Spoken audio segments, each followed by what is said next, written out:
Bonjour à tous et bienvenue dans cette nouvelle émission de réussite d'entreprise produite par Open Media et diffusée sur Le Figaro.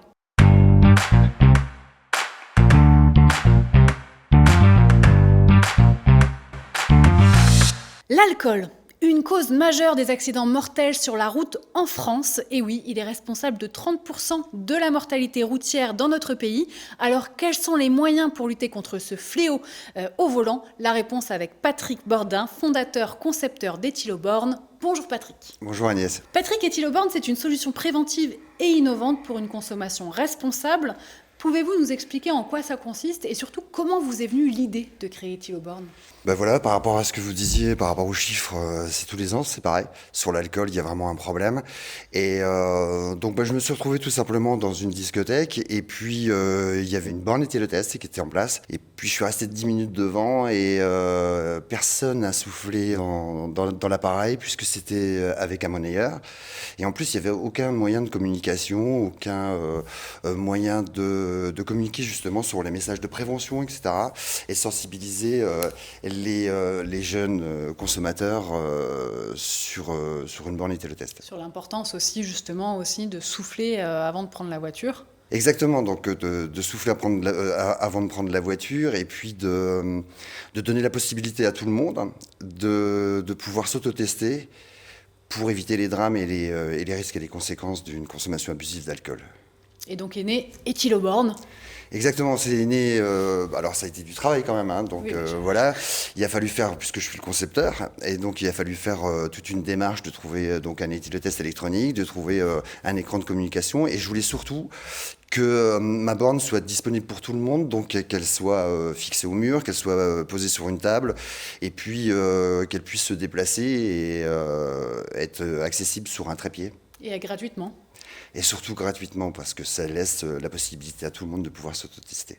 Exactement. Alors vous travaillez déjà avec 5 départements dans le domaine de la sécurité routière, dont un qui sollicite les services d'une association, les Dragons vous ramènent. Alors ça c'est assez particulier parce qu'effectivement je travaille donc avec la sécurité routière de certains départements, mais je travaille aussi avec les associations, je travaille avec les compagnies d'assurance, je travaille avec les préventeurs, je travaille avec plein de gens. Et là c'est particulier parce que il y a des associations comme ça qui vont vous marquer, tout simplement parce que c'est des bénévoles souvent. Donc il y a une compagnie d'assurance qui m'a acheté 3 bornes éthylotest et puis qui le mettent à disposition pour une association qui s'appelle Les Dragons vous ramènent et qui font le tour des établissements de nuit et qui ramènent donc les jeunes qui sont alcoolisés chez eux à domicile et tout ça de façon bénévole. Et vous avez vu un résultat du coup entre avant, après peut-être cette association? Vous avez des chiffres à nous donner Alors bien sûr, quand vous parlez d'alcool, si vous parlez d'un défibrillateur, vous allez avoir directement, on va sauver des vies et puis on peut les calculer. Là c'est certainement pour préserver des vies. Oui. C'est-à-dire que étant donné qu'il n'y a pas d'accident, il n'y a pas de stats. Mais par contre, plus on va banaliser un produit comme Ethyloborn pour être disponible pour tout le monde, parce que ça touche quand même toutes les catégories d'âge, tous les domaines d'activité, oui, social et voilà, et tous les niveaux sociaux. Et donc, ça nous permet simplement de préserver le maximum de vie. Bon alors objectif zéro statistique quoi, avec Ethyloborn. Plus besoin. Non. Selon l'INSERM, le coût total de l'alcool pour la société française peut atteindre 120 milliards d'euros chaque année. Si on pense aussi donc profit plus que santé, ça pourrait être une solution très intéressante d'équiper les endroits publics et privés d'Ethyloborn.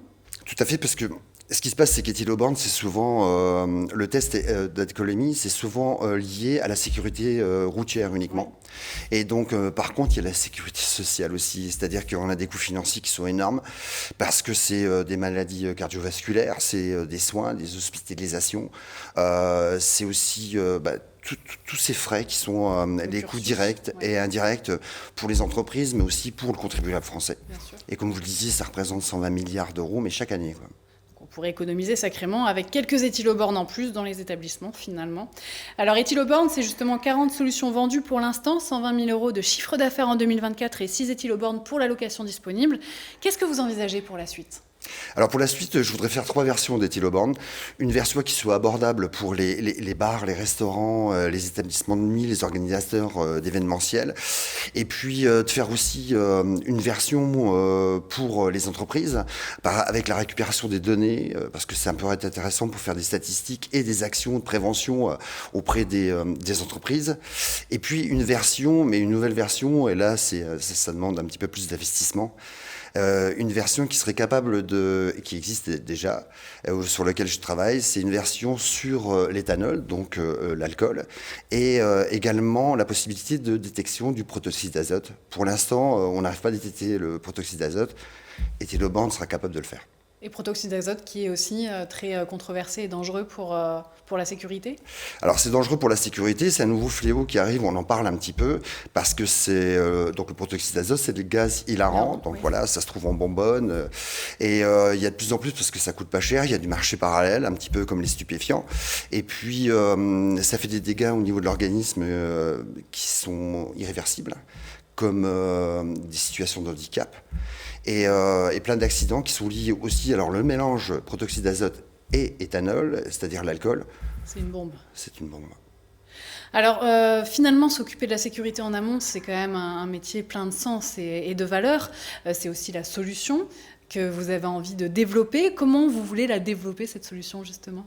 La suite, elle est très simple, c'est de banaliser finalement un outil d'utilité et de santé publique qui soit abordable et qui soit disponible pour tout le monde, pour le maximum de personnes, pour donner la possibilité de s'autotester avant de prendre les véhicules. Ça, c'est pour la sécurité routière, mais aussi de contrôler son alcoolémie, parce qu'il n'y a pas que la sécurité routière, il y a aussi l'alcoolodépendance, il y a aussi l'addiction. On peut parler aussi, grâce à un écran connecté, on peut parler de harcèlement sexuel, on peut parler de violence, on peut parler de plein de choses qui ont un rapport avec la consommation d'alcool. Bien sûr. Finalement, une solution pleine de sens qui devrait être démocratisée. Je l'espère, donc j'attends que les entreprises, les organisateurs d'événementiels, même les maires de certaines communes, prennent rendez-vous et je leur fais une démonstration. Merci beaucoup Patrick pour cet échange. Merci à vous. Quant à nous, on se retrouve très bientôt à la rencontre d'un nouveau succès pour une émission de réussite d'entreprise.